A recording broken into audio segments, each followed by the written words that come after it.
আমি আল্লাহ রাগ না করিয়া জোহরের নামাজে ডাকছি বান্দা, আমার বান্দা মসজিদে যায় নাই।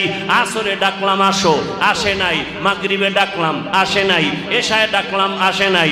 আমি আল্লাহ নিজে গভীর রাতে প্রথম আসমানে হাজির। আমি আল্লাহ প্রথম আসমানে এসে ডাকছি, ও বান্দা সবাই এখন ঘুমাইছে, রাস্তা বড় ক্লিয়ার, পাখিরাও ঘুমায়, নদীর মাছ ঘুমায়, জঙ্গলের প্রাণীরা ঘুমায়। এখন একটু আমাকে আল্লাহ বলিয়া ডাক দে, ওযু বানাইয়া একটু সিজদা কর। আর আমি আল্লাহকে বলিয়া আল্লাহুল মুস্তাআন, ও আল্লাহ আমি বড় ভুল করে ফেলেছি, ও আল্লাহ তুমি আমাকে মাফ করিয়া দাও। আমি আল্লাহ এমন একটা আশা নিয়ে বান্দারে ডাকছি, আয় আয়। একটা সন্তান অন্যায় করিয়া মা বাবার সামনে চোখের পানি ছাড়লে মা বাবার মায়া বাড়িয়া যায়। মা বাবায় বলে কাঁদিস না, তোরে আর কিছুই বলবো না। একটা ছাত্র অন্যায় করে শিক্ষকের সামনে কান্না করে, শিক্ষক মায়া করে বলে আর কাঁদিস না। ওরে শিক্ষকের থেকে আর মা বাবার থেকে আমার আল্লাহর মায়া কি কম? বান্দা গুনার কথা স্মরণ করিয়া যদি আল্লাহকে একটা ডাক দাও, হে মালিক, জীবনে গুনাহ করে ফেলেছি, আজ তওবা করলাম, আর দাড়ি কাটবো না, নামাজ ছাড়বো না, বেপরদায় চলবো না, মা বাবার সাথে বেয়াদবি করবো না, শিক্ষকের সাথে বেয়াদবি করবো না, ওলামায়ে কেরামের পরামর্শ দোয়া নিয়া নবীর সুন্নত অনুযায়ী চলবো। আমি আল্লাহ মুহূর্তে তোর 50 বছর, 70 বছর, 80 বছরের সব গুনাহ মাফ করে দিব। ও ফেরেশতা, এত সুযোগ দেওয়ার পরেও বান্দা নামাজে যায় নাই, বরং আলেম ওলামারা ডাকতো, আলেমদের গালি দিত, মুয়াজ্জিন ডাকতো, মুয়াজ্জিনের গালি দিত, ইমাম সাহেব ডাকতো, ইমাম সাহেবের বিরোধিতা করত। আরে এখন ফেরেশতার সুযোগ দেওয়া হবে না, জাহান্নামের সাথে কবরের রাস্তা খুলিয়া দাও। কবরটা জাহান্নামের আগুনে ভরপুর হয়ে যাবে। একটা না দুইটা না সাপ এসে যাবে কবরে, সাপ আঘাত করবে আর বলবে রে নাফরমান। আল্লাহ যতদিন নিষেধ না করবে ধ্বংসন করা বন্ধ হবে না। রহমতের নবী বলেন, এক পর্যায়ে আমার আল্লাহ রাগ হইয়া কবরের মাটিকে বলবে, ও কবরের মাটি,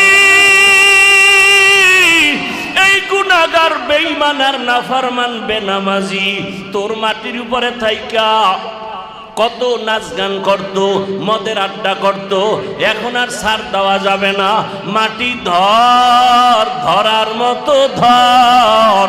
আল্লাহর অর্ডারে দুই পার্শ্বের মাটি এত জোরে জোরে দুই পার্শ্ব থেকে চাপ দিবে, পাজরের হাড়গুলো চুরমার হয়ে যাবে। ও আমার যুবক বাবারা, স্কুলে পড়ো, কলেজে পড়ো, চাকরি করো, ব্যবসা করো, তোমার মতো কত যুবক স্কুলে পড়ে নামাজ ছাড়ে না, কলেজে পড়ে নামাজ ছাড়ে না, র্যাব আর্মি পুলিশ বিডিআরের চাকরি করে নামাজ ছাড়ে না, রাস্তায় গাড়ি চালায় নামাজ পড়ে। ও মা বোনেরা, আপনার মতো কত মা পর্দা করে, স্বামীর মাল হেফাজত করে, মোবাইলে সময় নষ্ট করে না। ও যুবক তুমি কেন পারো না? ও বোন তুমি কেন পারো না নামাজটা পড়তে? এখনো সময় আছে, তওবা করো। আমার মাওলার আযাব সহ্য করতে পারবা না। দুনিয়াতে একটা মশার কামড় সইতে পারো না, একটা বেতের বাড়ি সইতে পারো না। ওরে বেনামাজি অবস্থায় যদি আজরাইলের হাতে ধরা পড়িয়া যাও, ওরে আমার মালিকের ধরা বড় কঠিন, কোনো দিকে পালাইতেও পারবা না রে বাবা। এখনো সময় আছে, আমার মাওলারে ডাকো আর চোখের পানি ছেড়ে ক্ষমা চাও। মনে মনে আমার আল্লাহকে বলো, হে মালিক, আর গুনাহ করব না। হাতের গুনাহ, চোখের গুনাহ, জবানের গুনাহ, অন্তরের গুনাহ, সব গুনাহ থেকে ক্ষমা চাই।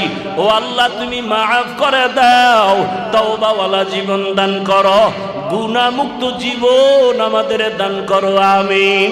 আলহামদুলিল্লাহি রাব্বিল আলামিন।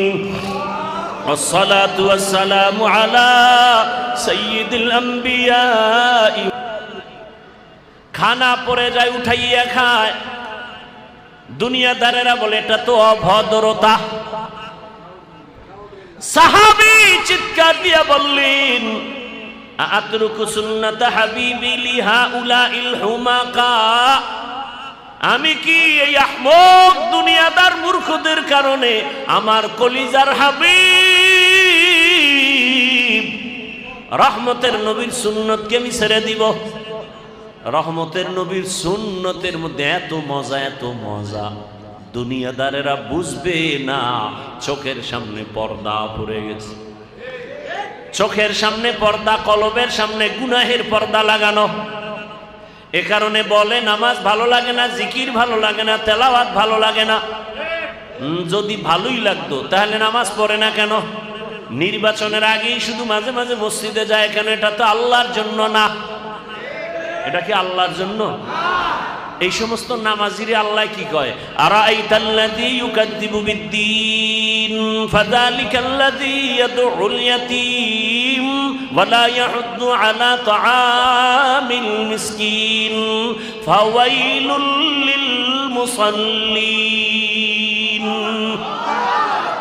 ফাওয়াইলুল লিল নামাজি মুসল্লির জন্য ওয়াইল নামক জাহান্নাম দেখছেন নি কারবার যেই নামাজে মানুষ জান্নাত পাবে বিনা হিসাবে সেই নামাজ সম্পর্কে আবার আল্লাহ নিজেই বলেন ফাওয়াইলুল লিল নামাজি মুসল্লির জন্য ওয়াইল নামক জাহান্নাম কোন নামাজি নামাজ পড়ে নামাজের ভেতরে রূহ নাই বডির মধ্যে রূহ নাই মানুষ বলবে না বলবে মানুষের লাশ তাহলে নামাজ পড়ি না রূহ নাই এটা নামাজ না নামাজের একটা লাশ ফর্মালিটি মেনটেন করে এই নামাজ দিয়া বান্দা তোমার গুনাহ থেকে বাঁচা যাবে না জান্নাত পাওয়া যাবে না আল্লাহ সতর্কবাণী করে বললেন কেমন নামাজ পড়েছো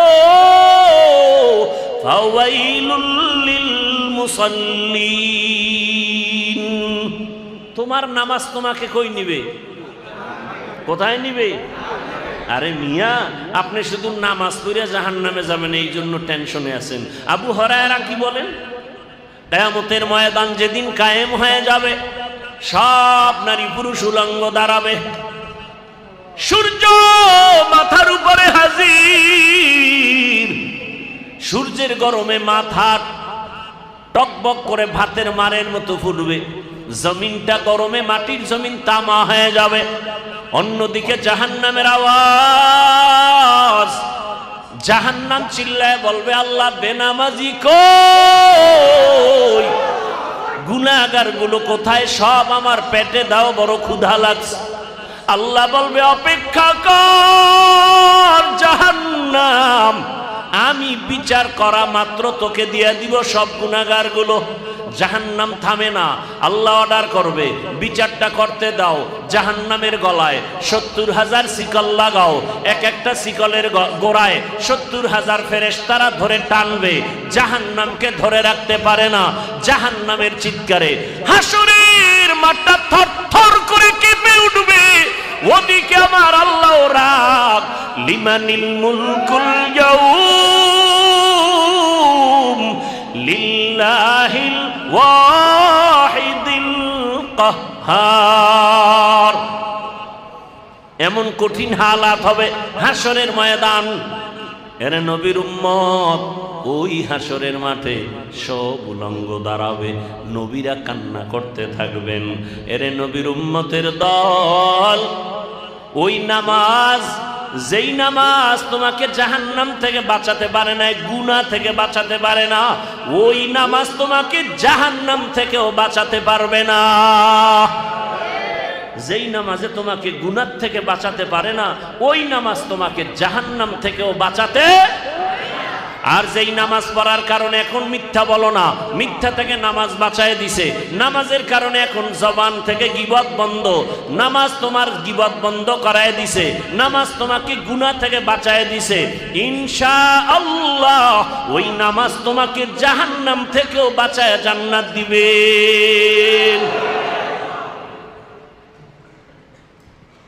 মানুষ হতে পারি নাই দাবি করি তো অনেক কিছু আল্লাহ তাআলা বলেন, আমি মানুষ দুনিয়াতে বানাইয়া সর্বোচ্চ শ্রেষ্ঠ মর্যাদা দান করেছি। আমি আল্লাহ এদের জন্য পিওর খানার আয়োজন করেছি। মানুষের মতো শ্রেষ্ঠ মর্যাদার আর কোন প্রাণী বানাই নাই। এবার